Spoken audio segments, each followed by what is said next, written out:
இலக்கிய சீரியலில் இன்னைக்கு எபிசோடில் என்னென்ன மாதிரியான அட்டகாசமான விஷயங்களும் அமர்க்கலமான விஷயங்களும் நடக்க போகுது அப்படின்றத பற்றி தாங்க நாம் இப்போது இந்த வீடியோவில் பார்க்க போகிறோம்.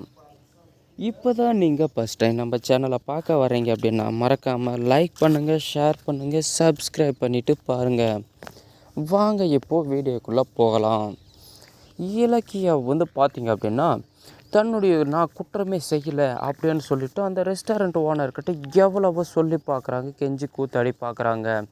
அதை எதையுமே பொருட்படுத்தாத நம்ம அஞ்சலி பார்த்திங்க அப்படின்னா, இல்லை இவ தான் என்னுடைய குழந்தைய கொல்ல பார்க்குறா, இவளை இந்த வேலையை விட்டு தூக்கிடுங்க, இல்லைன்னா நான் பிரச்சனை வேறு மாதிரி பண்ணிவிடுவேன் அப்படின்னு சொல்லிட்டு பயங்கரமாக அட்டகாசமாக பிரச்சனை மேலே பிரச்சனையை கிளப்பிட்டு இருக்காங்க நம்ம அஞ்சலி. எவ்வளவோ சொல்லி பார்த்த பிறகும் பார்த்திங்கன்னா கேட்காம, நீ மரியாதையாக அவங்கக்கிட்ட மன்னிப்பு கேட்டே ஆகணும். நீ இந்த ஹோட்டலில் வேலை பார்க்குற ஒரு சர்வர், நீ அவங்கள கை நீட்டி அடிப்பியா? இதுக்கு மேலே உன்னை விட்டு வச்சுருந்தா அது நல்லதில்லை அப்படின்னு சொல்லிட்டு இந்த ரெஸ்டாரண்ட் ஓனர் பார்த்திங்கன்னா திட்டிகிட்ருக்காருங்க. அந்த சமயத்தில் பார்த்திங்கன்னா பைரவிக்கு ஃபோனை போட்டு அஞ்சலி வர சொல்கிறாங்க.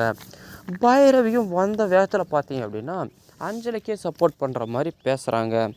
இதெல்லாம் பார்த்து அத்தனை பேரும் இலக்கிய மேலே தான் தப்புன்ற மாதிரி எல்லாருமே நினச்சிக்கிறாங்க. இந்த சமயத்தில் பார்த்தீங்கன்னா, இப்போ நீ மன்னிப்பு கேட்கல, உன்னை நான் செருப்பாலே எடுத்து அடிச்சிருவேன் அப்படின்னு சொல்லிட்டு செருப்பை கழட்டி எடுத்து கையில் வச்சுக்கிறாங்க. இதை பார்த்த உடனே அத்தனை பேருக்கும் பயங்கரமான ஒரு ஷாக்குங்க.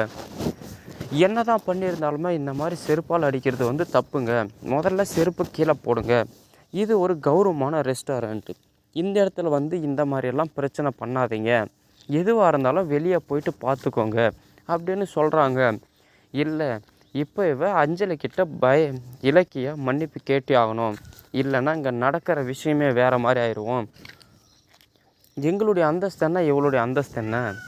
இவ ஒரு பிச்சைக்காரி, 100க்கு 50க்கு எச்சு பிளேட் கிளவுற நாய், இவை எங்கள் அஞ்சலியை அடிப்பலாம் அப்படின்னு சொல்லிட்டு பயங்கரமாக பைரவி பிரச்சனை மேலே பிரச்சனையை பண்ணிட்டு கிடக்குறாங்க. நீங்கள் அவ்வளோ கஷ்டமாக இருந்தால் சிசிடிவி ஃபுட்டேஜை செக் பண்ணி பாருங்கள் சார், என் மேலே எந்த தப்புமே கிடையாது அப்படின்னு சொல்லிட்டு பல தடவை சொல்கிறாங்க இலக்கியா.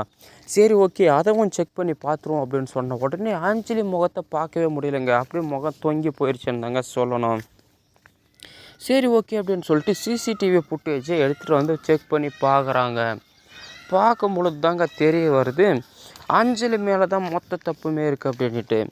இதை பார்த்த உடனே பைரவிக்கு அவள் முகத்தை எங்கே கொண்டு போய் வச்சுக்கிறதுனே தெரியலைங்க.